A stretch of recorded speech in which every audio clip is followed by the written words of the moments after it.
Hi everyone, hope you're all well. And if you see those events that are going on over in Spain, it's absolutely scandalous what's going on there, you know. The European nations are absolutely being ransacked by invaders from third world countries, foreign nationals, people who don't care about us, people who never will care about us and our culture, our European culture. Now you see the big caravans that are coming over in Spain, caravans, trucks of them, coming through the sea with bikes already, ready to go on the delivery route, Uber Eats. Like, they're all kitted out for it, straight across the Strait of Gibraltar. And literally at the same time, people are looking at it here and they're thinking, oh, sure, that won't happen here, because you see a lot of comments saying, oh, look what's going on in Spain, wish them the best and all this. But sure, what's happening there is soon to come here, and that's apparent, because literally Spain, all they have to do is go through France, then through to England, then Northern Ireland, then down to us, or just straight to us if they want it, because they can do that as well in their ways. The NGOs will bring them in, no bother. They'll bring them in their droves. They'll have them well looked after before our own people are looked after. We want to start taking proper action with this, because it's not good enough at the moment what's going on with our country. Our country is being ransacked every day. Like, the cities are unrecognisable, our town centres are unrecognisable, our metropolises are unrecognisable. Places such as Dublin, Cork, Galway, Limerick, Waterford City, Wexford Town is full of Indians and Muslims, Islamists, and literally there is sleeper cells waiting to go in all these cities. That's what some people don't get.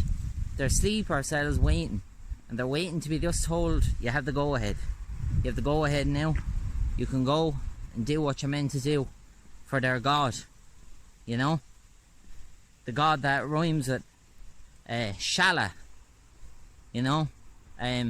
Shall I go over here to the Middle East, in the sandy lands, in the desert? No, I don't want to. Just like the way they want to leave it all the time. They want to leave, they want to go. But these are their criminals that they're sending over. Just like the Moroccan prince sent over all them to Spain straight away, because it was his birthday. He wanted a good environment for his birthday. He wanted to have his party in peace. So he sent all the problems straight to Spain. And have a guess what the first country was that wished him a congratulations on his birthday. It was none other than Israel and Benjamin Netanyahu. But sure, where's the surprise there exactly? Like the people who want to start looking into the fact that they are behind all this. They are behind all this from day one. They've always talked about destroying the European race. That's their goal, to destroy the European race. And if we're not careful, we won't be a thing.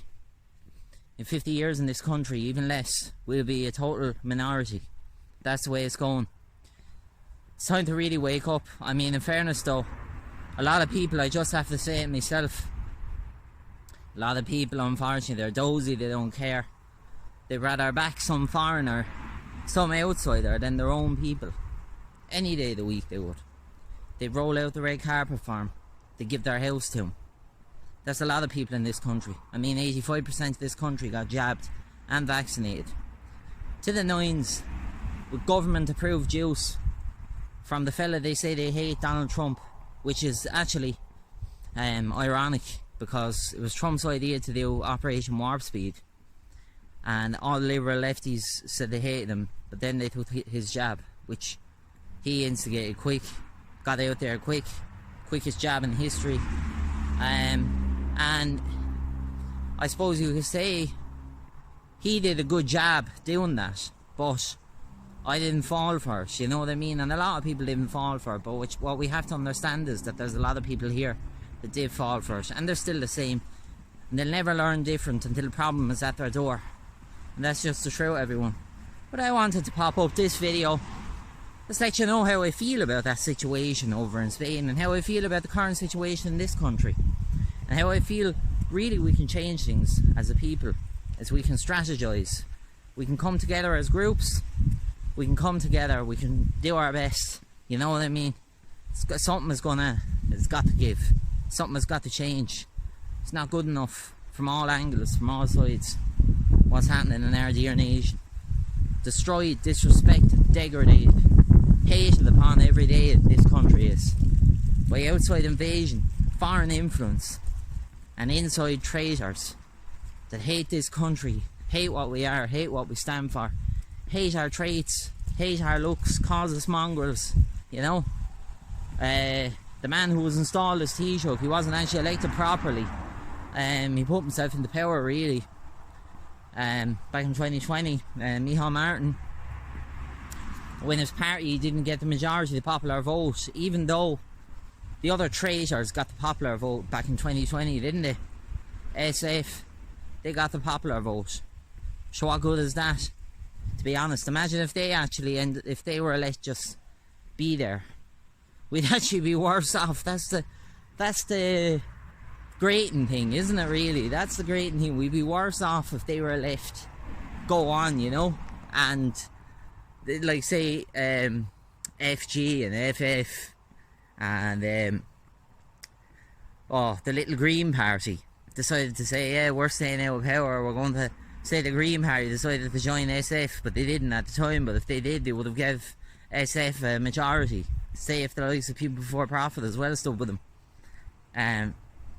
We're lucky that didn't happen, but at the same time we're not lucky, because maybe it has to get as bad as possible for people to wake up and actually do something. Maybe it does. Maybe it does have to become an absolute kind of purge every day, you know what I mean, in this country. Because, I don't know, people go to their concerts and their festivals and their displays, you know, their little things that go on in cities and towns, and they think everything is grand. Oh, everything is great again because some band is playing or a show is going on in Crow Park or down in Musgrave Park in Cork, you know what I mean? Or any of the stadiums and arenas around the place. People go to these things and they go, ah, sure, look, let's forget about it. It'll be grand, sure. We'll have a few drinks and everything will be fine. That's the attitude nowadays, the modern attitude to things. Before, fellas used to have drinks, but they used to have them constructively. Nowadays, fellas have drinks. They talk nonsense that doesn't matter. And they get drunk out of their brains and out of their skulls. They demonise anyone who speaks the truth. The truth of the matter to the faces, they demonise, which they do. I've seen it myself, I've experienced it myself. Try and talk truth to some people in pubs, they won't have it. A lot of them love it, this diversity. And they were all for closing down the pubs during COVID. Do you remember? They were all for that. So yeah, that's really my input as well on it. Like, even this so-called pub culture is destroyed by wokeism. You know, people say, oh, Ireland is great for the crack. What crack is left nowadays? Let's be honest now. Come on. You can go out and enjoy the scenery for now while we have it, you know. But what crack is really to be had in a pub nowadays or a club? Now, I may be in them, but at the same time, what's the point? Like, what's the point? Because people go to the pub, they talk nonsense, talk stuff about reality TV, talk as if everything is fine in the country. Why not go to the public house, speak as a public, come together as a public in a public house? Leave someone like myself, or anyone else like-minded, speak, talk, say your view, say the other one's view. See, we have a culture nowadays, if someone like me talks, tells the truth in a public place, you'll have a load of people who will be offended. They'll start crying and dramatising things and get authorities involved. That's the attitude of the Irish nowadays. Sad to say, but it's true. And it's best off we get this stuff off our chest, because that's the only way we're going to change things in this country. Realising the wrong in our own people. You know? Instead of wearing rose-tinted glasses and thinking our people have our best interests at hand. Some of our people hate their own. Let's just be true with that. But what we need to do, ultimately, is somehow forget our differences and come together as a nation. Thanks for listening anyway, and thanks very much, and subscribe to the channel if you can, below, the Irish Rebels Movement.